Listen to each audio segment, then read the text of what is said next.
Hey, what's up? I'm Guy. I'm John. It's our YouTube channel. Subscribe to it and give this video a like. We got a podcast below in the description. You just subscribe to that. I need you to listen, and I need you to tell your friends. Okay, the Deshaun Watson situation has gone from just something you talk about every day, what's going to happen with Deshaun, to there's a whole other serious and more complicated element to it, which is now there are, as of the recording of this, 3 civil lawsuits filed against him, accusing him of sexual assault. And the lawyer involved says there are more coming. Deshaun Watson denied it on Tuesday, but as I was watching Florio, one thing he said was once this stuff becomes a legal accusation, once it becomes a filed lawsuit, denying it on Twitter is not going to be enough. Like, there's going to have to be some court proceedings coming here, and who knows where this goes right now. But from the standpoint of what happens with Deshaun, all that stuff in terms of his trade value goes on the back burner for the foreseeable future. Yeah, I think it complicates it. My first reaction, we were talking about doing this, our angles on this topic, and I was like, I don't know if it will impact it. And I saw Adam Schefter on SportsCenter, one of those shows, say that he thought that teams would still pull the trigger. And then I text a couple people, not necessarily GMs and not people that even have the access to their teams are not getting them.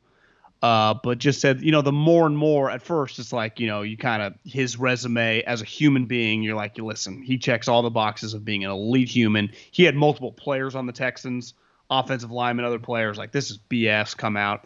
But the more and more accusations from other individuals, right? It's not more accusations from the same person. It's 3 people so far, and it feels like it's going to, like your lawyer says, if there's more people coming, it makes it more complicated. Because back to our experience talking a lot about and following really closely and reading all the details of the Reuben Foster experience, one thing came clear. He ultimately got suspended. He never hit her.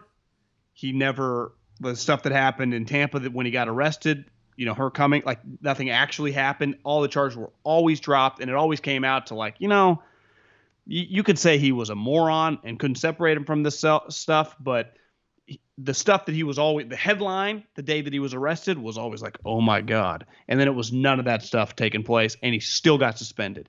And I know Cowboy fans feel that Zeke never got charged with anything, never had to pay any money in fines or whatever, and got suspended for, I think, 6 games, if I remember correctly. It was a pretty big suspension. So you don't have to, the law of the NFL has proven that you don't have to go to jail. The charges can get dropped at any moment. Like, all that stuff is irrelevant to the way that they is adjudicate the right word? The way they punish. They do their own punishments. And if you were legally punished, then absolutely they're going to punish you. And if you weren't legally found guilty, the standard of guilt in court is different than the NFL standard of guilt, right? Yeah. And I think we saw with the Reuben thing, we're like, listen, not the smartest, dude, not the sharpest tool in the shed, clearly making bad decisions, but someone can constantly accuse you of things that are not happening, and then you ultimately get suspended. I always thought it was kind of unfair. And that situation, I just know much more about. This, we don't know anything. Because it happened. I just know. Right. The Reuben situation, but when it started, we didn't know as much about it. No.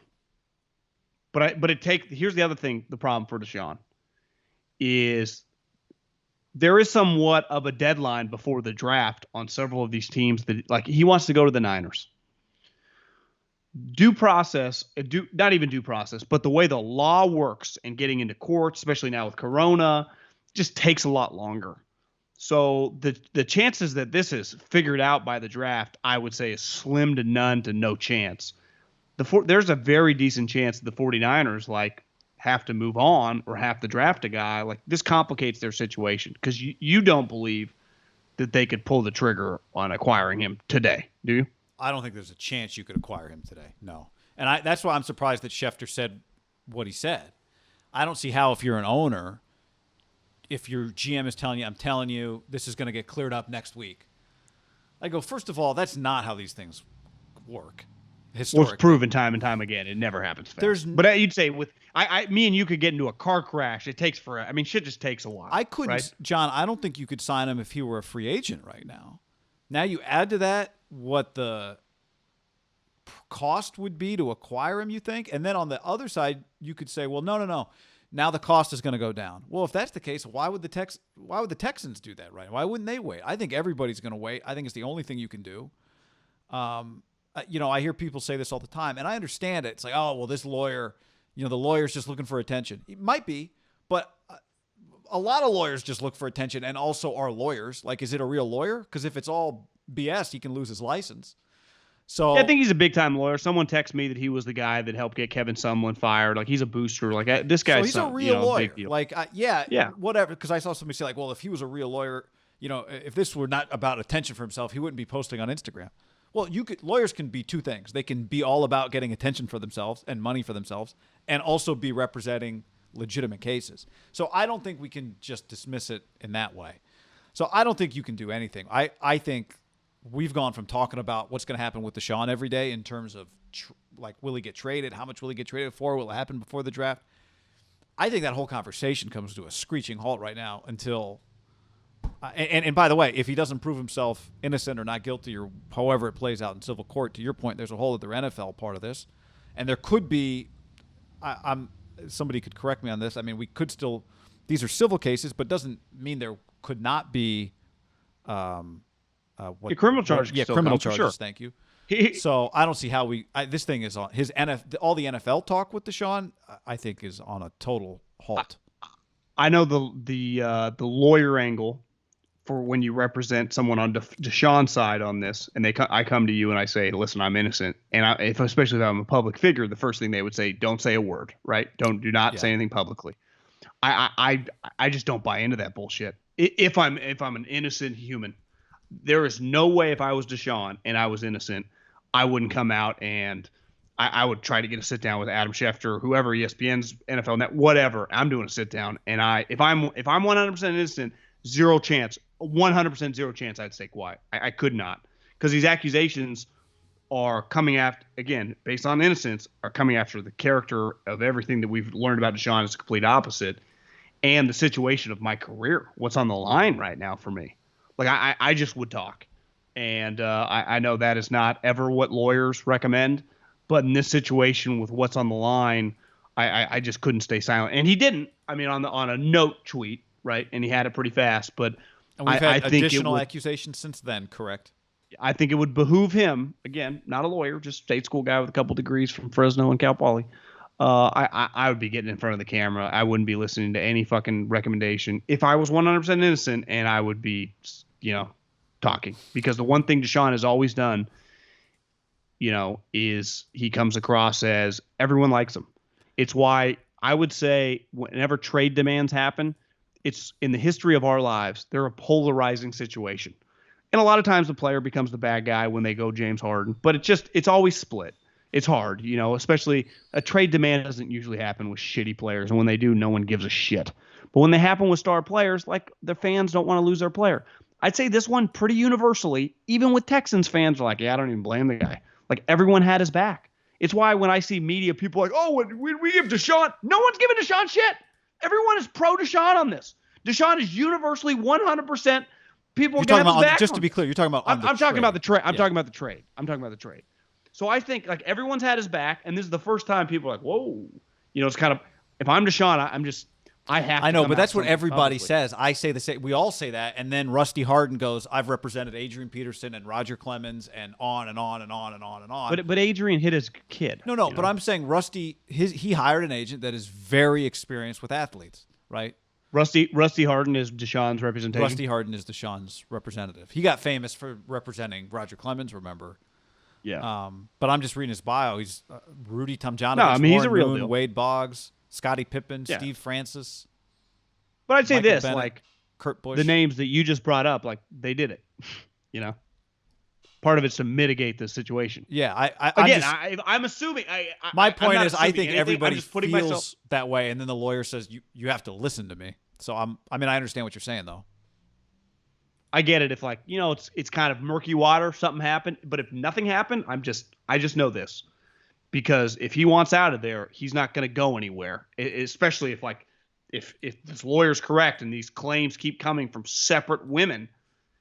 You are right. Because when you first said that, I was like, I don't know, but one's, and then now it's three. Like eventually it's at 4 or 5. I even had a buddy in the NFL. I'm like, could you trade for him? He's like, with 3 accusations, I think it's tough. I think even in the old, quote unquote like old NFL, it'd be hard to. Now, given the nature of the accusations, I don't think you could. I think the whole thing's on hold now. And we might look back in a week and go, yeah, you idiots. Like, it's way worse than anyone was talking about a week ago, and it's way worse than you were talking about last Tuesday. And I just know that right now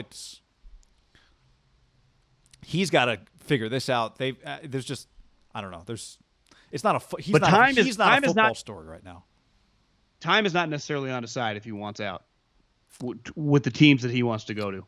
Yeah, no, that's true. But ultimately, if the 49ers move up in the draft to get a quarterback, he's not coming to the 49ers. Sure, no matter what. But if in 3 months he's able to prove it's baseless, he's still Deshaun Watson, right? Well, yeah, people would still want him. I'm just saying some of the teams that he wants to go to, like right now it's at Denver and San Francisco. Those 2 teams have trade up in the draft to get quarterbacks. Like they're going with their quarterbacks. Like he's just not an option there anymore. Yeah, but you agree there? I agree there, but even that could change in the end. Like, who did you end up getting? Did you end up getting anybody? It also could, the other thing could be in 3 months, he's like, okay, Denver and San Francisco's not an option, but okay, I can find another team I'd like more than the Texans. I'm just saying you have to pivot his teams, but yeah. But I don't think anybody can do anything now. Have you reached that conclusion, or are you still? Yeah, I mean, I'd say 3 women coming out complicates the situation dramatically. We just know how owners and GMs and coaches and they weren't necessarily open to trading him anytime soon. It hasn't felt like, but yeah, it's where I'm saying he needs to be very proactive on this. And the way the law works is I'd say the law and proactive are like oxymorons, right? It's true. The law takes a while. Time. But I also think the last thing he needs... Guilty people I want behind bars. Yeah, but right now, if whether or not one of the teams I want to go to has room for me in 2 months is, if I'm him, is probably at the back of my mind. Like, I'm not looking at the situation like, I got to get to the Niners and I got to make sure we get this cleared up before they draft Justin Fields, right? You're just like, I got it. I know that if I put myself in his shoes and I was 100% innocent, I would still be thinking a lot about my career. Like, fuck this. Absolutely my career, right? But not as it's about saving it. It's not about getting to a specific team. I just think his problems right now, and we'll find out if they're fair to him or not, are much bigger than whether or not Justin Fields ends up on the Niners.